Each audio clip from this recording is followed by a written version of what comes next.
Hola amigos, bienvenidos a DC Comics. Aquí les traigo The Infernal Hulk número 9, con guion de F. Kennedy Johnson y arte de Adam Gorham. Aquí está la lista de reproducción, espero que les guste. La historia comienza en el espacio. Captain Marvel se desplaza a gran velocidad. Mientras lo hace, se nos muestra cuando Tony le dijo que tiene una misión para ella. Le explica que está muy lejos, incluso para ella, pero necesita que encuentre a alguien. Carol lo manda al diablo. Le pide que mande a alguien más, porque él la necesita allí. Tony le pregunta si cree que es tan estúpido como para sacar a Captain Marvel del tablero, y le explica que cree que esta misión podría terminar siendo la única que importa. Agrega que lanzó todo lo que tenían contra Hulk en la Living City, la ciudad viviente, y no fue suficiente. Ni la OTAN, ni los X-Men, ni los Avengers. Nada funcionó y se han quedado sin opciones. Captain Marvel cree que no es así y que cuando llegue la última batalla la va a necesitar. Iron Man responde que van a necesitar a todos y aún así perderán. Ella lo sabe. Por eso le pide que haga esta misión por él. Le pide que vuele a ciertas coordenadas, que lo encuentre y lo lleve a la Tierra. Sabe que no es la primera vez que ella hace algo así, pero le asegura que el riesgo nunca había sido tan alto. Nos movemos a Nueva Orleans, al Strange Academy. Dr. Voodoo le ofrece una copa a Bruce antes de empezar. Vino del viñedo de la mismísima Mary LaBue. Bruce le responde que alguien una vez le advirtió que no aceptara comida ni bebida en un lugar de magia. Dr. Voodoo contesta que quizás deberían haberle dicho también que no debe entrar a la casa de alguien a pedirle que arriesgue su vida por él, para luego rechazar su hospitalidad. Luego de un breve silencio, Bruce acepta la copa. Dr. Voodoo le pide que la saboree, porque podría ser su última copa en esta vida, aunque eso aplica para cualquier bebida. Alguien más está con ellos. Bruce le pregunta a Dr. Voodoo si ahora tiene fantasmas en su nómina. El fantasma se disculpa y se presenta como el inspector Francis Bergeron, de la agencia de detectives Pinkerton. Dr. Voodoo explica que lo encontró merodeando el lugar cuando llegó. Ahora pasan el tiempo juntos cuando los estudiantes están fuera, y aprecia que nunca destruya la pared cuando está de visita. Bruce explica que eso lo hizo Hulk y no él. Dr. Voodoo le contesta que eso es lo que dicen los adictos en todas partes. Bruce intenta replicar, pero Dr. Voodoo le recuerda que él volvió aquí, finalmente libre de su monstruo, pidiéndole que lo ayude a recuperarlo. Mientras bajan por las escaleras, cita algunas de las frases que más se escuchan. Si tan solo pudiera destruir esta parte de mí que odio. Si tan solo pudiera dejar de beber, de pelear, de fumar. Soy una buena persona. No soy yo quien lastimó a esa gente. Es mi monstruo quien lo hace. Bruce le dice que sabe el problema que le ha traído y lo que le está pidiendo. Está al tanto de que la mayoría de los demonios, espíritus y criaturas malvadas encerradas en la Soul Cage, la jaula de almas, fueron puestas allí por él. Quizá todos ellos. Y sabe lo que les harán si fallan. Pero le pide que le crea cuando le dice que la supervivencia de la humanidad depende de que consiga lo que necesita y no puede hacerlo sin él. Dr. Voodoo toma un artefacto que tiene al frente y le explica que perteneció a un hechicero supremo, Sebastián Sardos, quien sostuvo el ojo de Agamotto en tiempos de guerra. Él era un hombre complicado, pero también un héroe, y le pide que trate su arma con respeto. Como comentario, Sardos fue visto por última vez en Hellhunters del 2024. Bruce responde que no pensaba que utilizara armas de fuego. Dr. Voodoo, mientras le clava una chincheta en el pecho, le dice que no es una pistola, sino una herramienta de magia que está viva, y que aumentará sus posibilidades de supervivencia, aunque sea un poco. Luego, mientras coloca la chincheta en un tótem vudú, le comenta que ninguno de ellos es un héroe, pero no se quedará de brazos cruzados mientras el monstruo que creó destruye su mundo. De repente, del tótem sale un monstruo que atrapa a Bruce y lo hace pedazos, para luego llevarlo dentro con él. Bruce cae de golpe en otro lugar, y, mientras su cuerpo comienza a recomponerse, Dr. Voodoo explica que han llegado. En una especie de selva antigua, Dr. Voodoo exclama que nunca pensó que vería el interior de una Soul Cage. Bruce comenta que se ve diferente a la última vez. En eso, se escuchan varias palabras, pronunciadas por algo que los observa desde lo alto, y ambos ven llegar a un monstruo alado, con 3 caras. Bruce le dispara con el arma de Sardos, pero el monstruo no deja de hablar. Dr. Voodoo le dice que lo recuerda. Es el demonio Sheyalim, atormentador de los locos. Luego clava su bastón en el suelo y lo golpea en el pecho. mientras le dice que no ha venido por él. Finalmente, le pregunta dónde está Sumanguru, el tejedor de carne. El demonio, ya en el suelo, finalmente les da la respuesta. Deben subir la cuesta. Mientras continúan con su ascenso, pasan cerca de varios cuerpos que los observan. Dr. Voodoo pregunta qué fue de la chica muerta que fue encerrada en la muñeca de porcelana china. Bruce contesta que su nombre es Charlie. Al final consiguieron traerla de vuelta, pero se fue, y no saben a dónde. Mientras comienzan a escalar la montaña, Dr. Voodoo se alegra por ella. Como comentario, esto se vio en Incredible Hulk número 12. Bruce añade que ella idolatraba a Hulk. Quería que los dos fueran héroes juntos, ayudar a la gente, combatir el mal. Cosas de héroes. Él intentó decirle que eso no representa a Hulk ni a él mismo. Añade que espera que ahora sea más feliz y que algún día encuentre la vida que quería. Dr. Voodoo comenta que cuando nuestros héroes nos fallan, algunos de nosotros llegamos a convertirnos en los héroes que buscábamos. Y quizá ese sea el destino de su chica. Bruce dice que le gustaría mucho eso. De pronto, algo los hace perder el equilibrio. Bruce comenta que cree que han llegado. Una serpiente gigante hace caer a Bruce, mientras que Dr. Voodoo desciende usando su magia. Mientras tanto, una voz le dice que lo recuerda. La última vez que se vieron, él le dio un regalo espléndido, y ahora le trae otro. Dr. Voodoo le dice a Sumanguru, el Flesh Weaver, el tejedor de carne, que no esperaba volverlo a ver. Sumanguru responde que, gracias a Banner, no necesitará tejer nueva carne jamás. Además, aunque desprecia su prisión, sabe que si uno no tiene elección, es mejor gobernar que ser gobernado.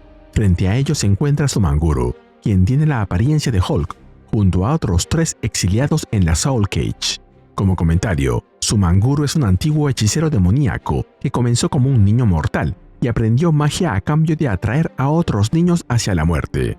Con el tiempo obtuvo la capacidad de absorber la fuerza vital de sus víctimas, adoptar sus formas y apropiarse de los años que les quedaban de vida. Tras gobernar un gran imperio, fue derrotado por Dr. Voodoo y encerrado en la Soul Cage.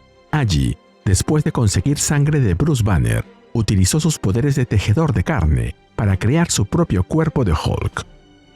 Bruce le dice a Sumanguru que vino aquí a negociar, no a pelear, y que Dr. Voodoo vino solo a guiarlo. Sumanguru lo interrumpe para preguntarle, mientras ataca a Dr. Voodoo, si espera que negocie con aquel que lo dejó aquí. Bruce ataca a los demás demonios, mientras Sumanguru añade que él le dio la última forma que necesitará, y que ni siquiera Jericho Drumm puede sobrevivir a ella. Con su defensa rota, los demonios atrapan a Dr. Voodoo. Bruce le pide a Sumanguru que no lo mate y lo desafía al juego de acertijos de Neferib. Dr. Voodoo le pregunta cómo sabe eso. Bruce no le responde. En vez de eso, le dice a Sumanguru que vino por el cuerpo de Hulk. Sabe que Sumanguru lo creó con su sangre y necesita recuperarlo. Si sobrevive al juego de acertijos y si gana, le pide que le dé el cuerpo de Hulk y lo deje ir. Sumanguru le pregunta qué ocurre si él falla. Bruce responde que, como señal de buena fe, le trajo un regalo para él, gane o pierda. Le pide que acepte su desafío y podrá quedarse con Dr. Voodoo. Nos movemos a Virginia Occidental. Infernal Hulk y su ejército de monstruos avanzan destruyendo todo a su paso. David Bridger le dice que los monstruos de sangre caliente necesitan comida. Infernal Hulk le responde que están a un día de marcha de la capital y que habrá cacería en abundancia, pero Bridger le informa que están estallando peleas y que pronto se comerán unos a otros. Infernal Hulk cede y le dice que hay aldeas más adelante en las montañas y que les deje comerse a los rezagados. Poco después, en un pueblo cercano, los habitantes huyen despavoridos del lugar. La chica que vimos antes, la de la mochila con el logo del Capitán América, le pregunta a Rey por qué no se ha ido y le dice que debería conseguir un aventón antes de que no quede nadie más. Rey responde que las noticias exageran, pero aunque no fuera así, igualmente se quedaría. John le dice que en el taller hay un auto rentado y le pide que la deje llevarlo a algún sitio. Rey le responde que él ha vivido aquí desde antes de que naciera el sheriff. No tiene ningún otro lado a donde ir, ni ganas de intentarlo. Pase lo que pase, estará aquí para verlo. John responde que respeta esa terquedad y le comenta que aguantarán juntos, pero al menos deben meterse a la casa. porque no hay por qué ponérselos demasiado fácil. Esa noche, varios hombres lobo llegan al pueblo. Uno de ellos comenta que todavía quedan algunos aquí. Puede olerlos. June, sentada en la silla mecedora, les da las buenas noches al verlos y les pide bajar la voz porque Rey está durmiendo. Uno de los hombres lobo comenta que tiene gracia y que ojalá más de ellos hicieran eso. Solo sentarse en sus porches y esperar por ellos. Le pregunta si sabe lo que ellos son. June, caminando hacia ellos, responde que sabe. Lo que ellos no son. Inmediatamente se transforma en un hombre lobo alado, mientras les dice que esa cosa a la que llaman Hulk no es Hulk. Los destroza con rapidez, mientras agrega que no son soldados y carecen de lo necesario para medirse con ella. En eso, una fuerte pisada hace que voltee, preguntándose si se trata de Hulk. Si aprecias lo que hacemos en Ryuse Comics, regálame un me gusta, suscríbete y activa la campanita. Gracias. Saludos a Kevin3639.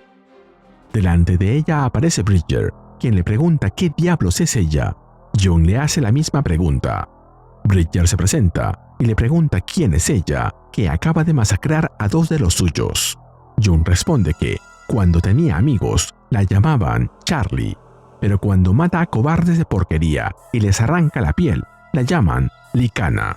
Finalmente, mostrando sus dientes y su boca ensangrentada, le pide que adivine cómo la va a llamar él.